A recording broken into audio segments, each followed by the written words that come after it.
Le nouvel homme fort de la Guinée, le lieutenant-colonel Mamadi Doumbouya, a abrogé ce mardi 14 septembre 2021 l'ordonnance de prélever de 5% du salaire des fonctionnaires au compte de l'Institut national d'assurance maladie obligatoire. L'annulation de cette décision de l'ancien gouvernement a été annoncée à travers un communiqué lu à la télévision nationale. Le secrétaire général du syndicat national de l'éducation, Michel Pépé Balamon, s'est réjoui de cette nouvelle.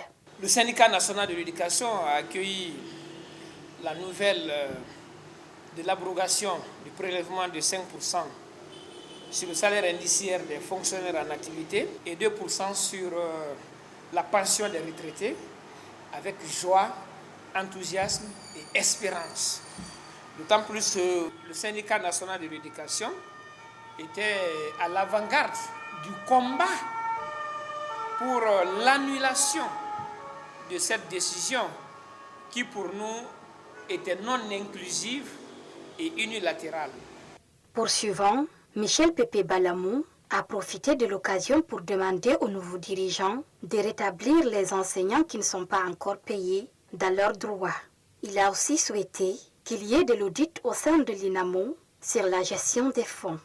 Nous voulons que les gens rétablissent, que la junte rétablisse nos camarades dans leurs droits et que l'on mène des audits au sein de l'Institut national d'assurance maladie obligatoire, au sein de la Caisse nationale de prévoyance sociale des agents de l'État, parce que l'État contribue à hauteur de 18% de la masse salariale de tous les fonctionnaires.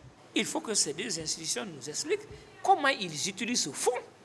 Parlant de l'application à la rigueur de cette décision, il faut noter que les ministères du budget et de la fonction publique sont chargés à l'application de la décision, selon le communiqué lu dans les médias publics du pays.